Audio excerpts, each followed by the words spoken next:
Kapag pinag-uusapan natin ang galit, madalas itong tingnan bilang isang bagay na dapat itago, pigilan, o iwasan.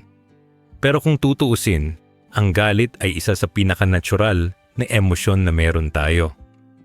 Nasa dugo na natin ito, nasa kasaysayan ng tao, at bahagi ng ating instinct bilang nilalang na gustong mabuhay at magtagumpay. Ang problema ay hindi ang pagkakaroon ng galit, kundi ang hindi pag-unawa kung saan ito nanggagaling at kung paano ito gumagana sa loob natin. Kaya bago natin matutunan kung paano hindi magalit, kailangan muna nating kilalanin ang galit mismo. Kung handa ka na, simulan na natin. Ang galit ay parang apoy. Kapag maliit, pwede itong magbigay ng init, magbigay ng lakas, at minsan ay magtulak sa atin para kumilos. Pero kapag hindi natin ito kontrolado, pwede itong maging sunog na sumisira sa lahat ng nasa paligid. Kaya mahalaga na maintindihan natin ang ugat ng galit. Bakit ba tayo nagagalit?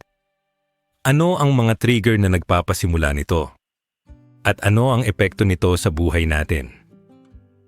Kung titingnan natin mula sa siyensya, ang galit ay isang reaksyon ng ating katawan kapag may nakikitang banta o pagkadismaya.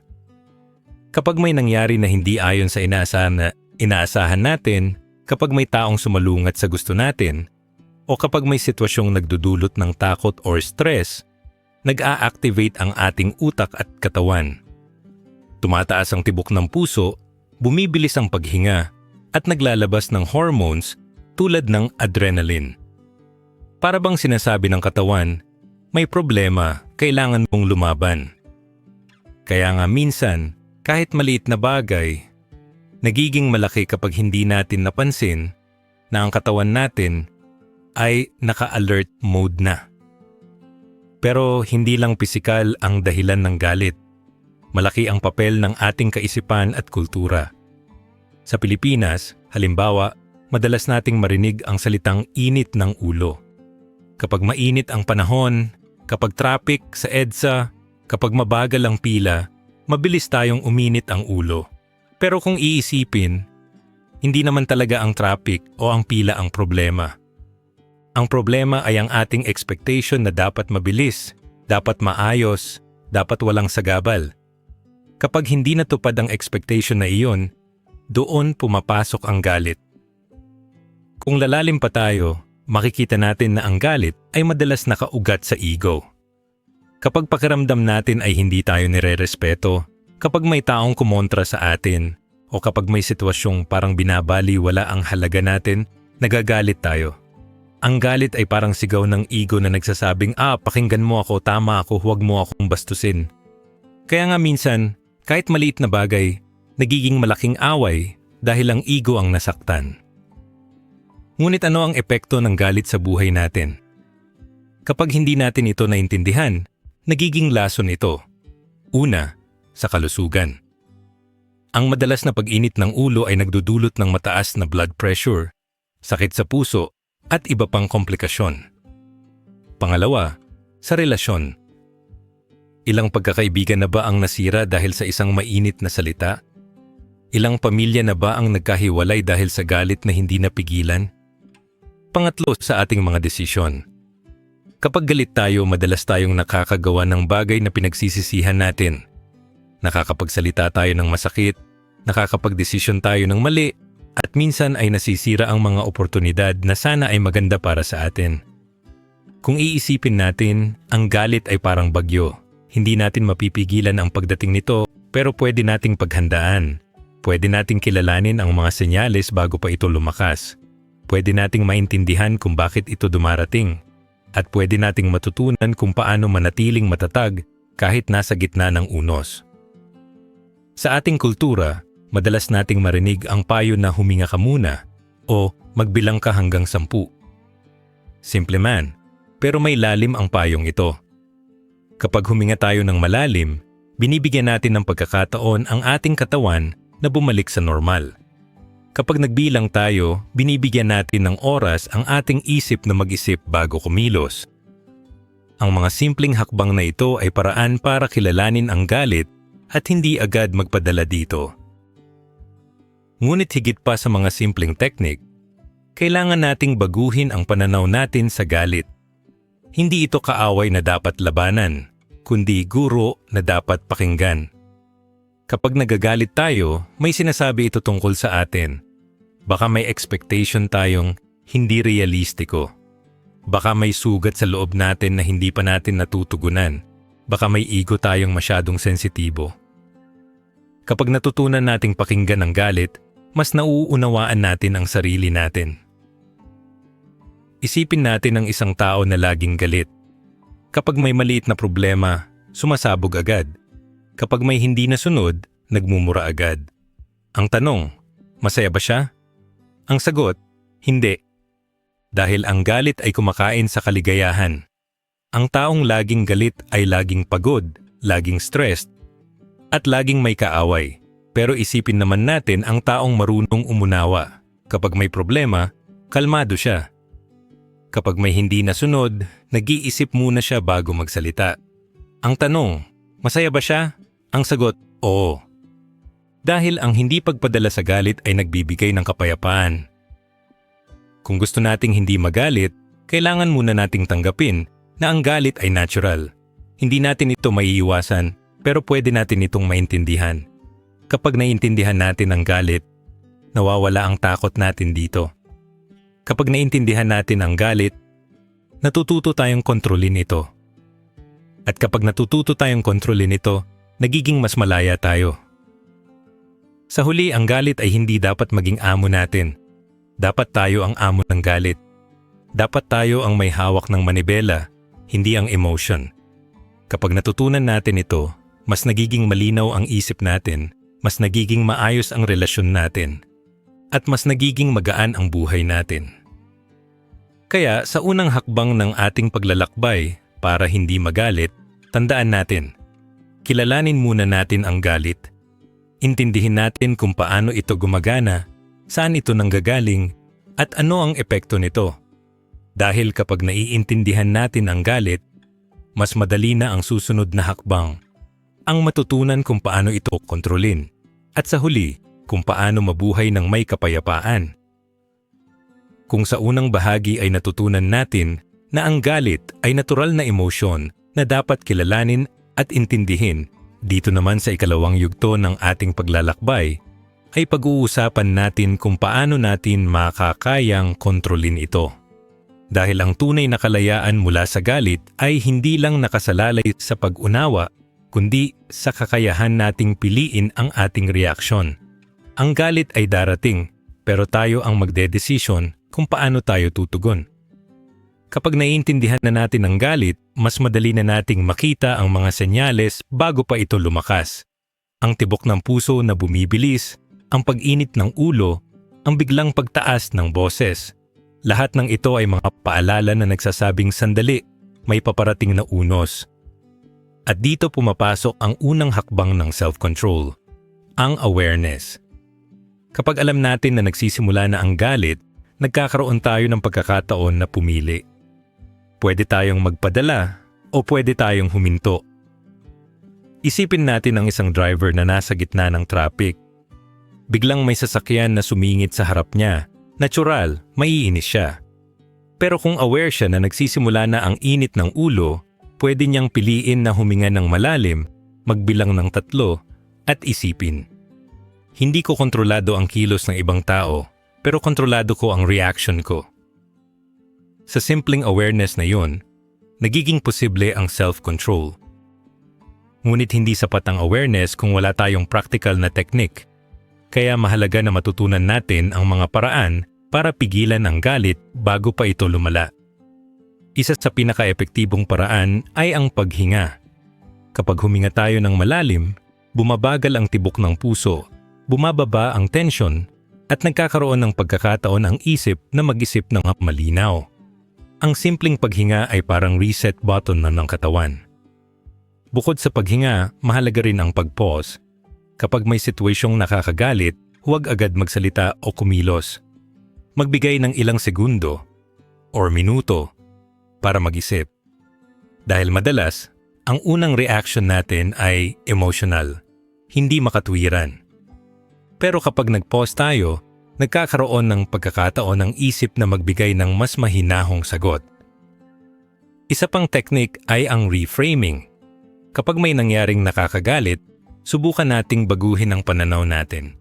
Halimbawa, kung may taong sumigaw sa atin, imbes na isipin na binabastos tayo, isipin natin na baka may pinagdadaanan siya. Kapag binago natin ang frame ng sitwasyon, nawawala ang bigat ng galit. Ang reframing ay parang pagtingin sa parehong larawan mula sa ibang anggulo. Ngunit higit sa mga teknik, kailangan nating baguhin ang mindset natin. Ang galit ay madalas nakaugat sa ego.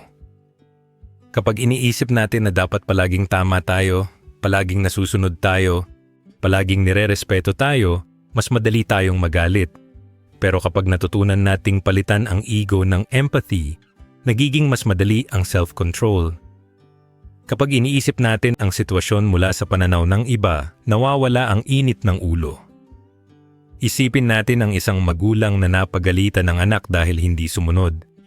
Natural na magalit dahil gusto niyang matuto ang anak. Pero kung papalitan niya ang galit ng empathy, may isip niya, bata pa siya, natututo pa lang, kailangan niya ng gabay, hindi ng sigaw. Sa ganitong mindset, nagiging mas mahinahon ang reaction. Ang self-control ay hindi ibig sabihin na hindi na tayo magagalit. Ang ibig sabihin nito ay marunong tayong pumili kung paano tutugon sa galit. At ang pagpili na iyon ay disiplina. Hindi ito madali, pero pwede itong sanayin. Katulad ng pag-ehersisyo, kailangan ng araw-araw na practice. Pwede tayong magsimula sa maliliit na bagay. Kapag may pila sa tindahan, imbes na mainis, gamitin ang oras para mag-isip o magpasalamat. Kapag may taong mabagal sa daan, imbes na magmura, isipin na baka may dahilan siya. Kapag may hindi nasunod na plano, imbes na magreklamo, isipin kung paano makakahanap ng solusyon. Sa bawat maliit na sitwasyon, pwede nating sanayin ang self-control. At habang nasasanay tayo, mas nagiging natural ito. Kapag dumating ang mas malalaking problema, mas handa na tayo. Kapag may malaking away, mas kaya na nating manatiling kalmado. Kapag may matinding stress, mas kaya na nating huminga at mag-isip bago kumilos. Sa huli, ang mastering self-control ay hindi tungkol sa pagiging perpekto.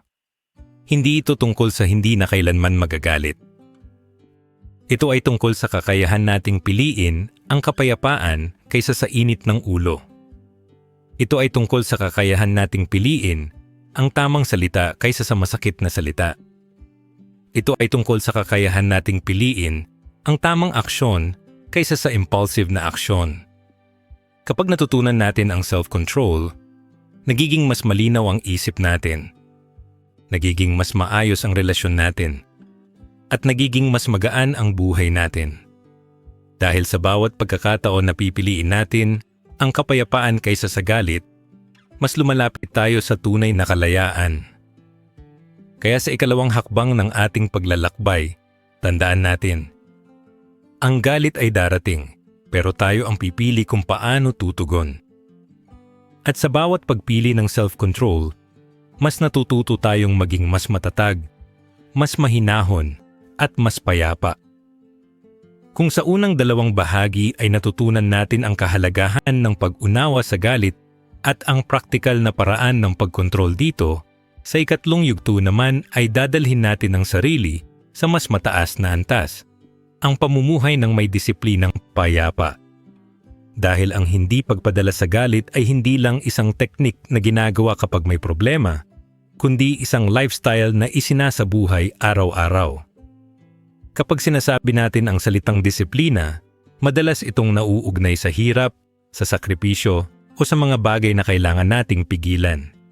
Pero kung titignan natin ng mas malalim, ang disiplina ay hindi tungkol sa paghihigpit, kundi tungkol sa kalayaan. Kapag may disiplina tayo, hindi tayo alipin ng emosyon. Hindi tayo basta-basta nadadala ng init ng ulo. Hindi tayo basta-basta nauutusan ng ego. Ang disiplina ay nagbibigay sa atin ng kapangyarihan na pumili ng kapayapaan kaysa sa kaguluhan. Isipin natin ang isang tao na araw-araw ay nagsasanay ng pasensya. Kapag may pila, hindi siya nagrereklamo. Kapag may traffic, hindi siya nagmumura. Kapag may taong sumalungat sa kanya, hindi siya agad sumasabog. Sa halip, ginagamit niya ang pagkakataon para mag-isip, para magpasalamat, para maghanap ng solusyon. Ang ganitong uri ng disiplina ay hindi lang nakakatulong sa kanya, kundi nakakahawa rin sa mga tao sa paligid niya. Dahil ang kapayapaan ay nakakahawa. Kapag payapa tayo, mas nagiging payapa rin ang iba. Ang pamumuhay ng may peaceful discipline ay nagsisimula sa maliliit na habits. Araw-araw, pwede tayong mag-practice ng gratitude.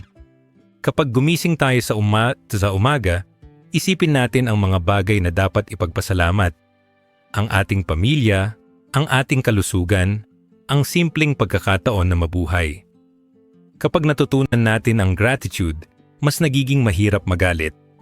Dahil ang puso na puno ng pasasalamat ay hindi madaling pasukin ng init ng ulo. Bukod sa gratitude, mahalaga rin ang acceptance. Maraming galit ang nanggagaling sa pagtutol sa mga bagay na hindi natin kontrolado. Trapik, panahon, ugali ng ibang tao, lahat ng ito ay hindi natin hawak.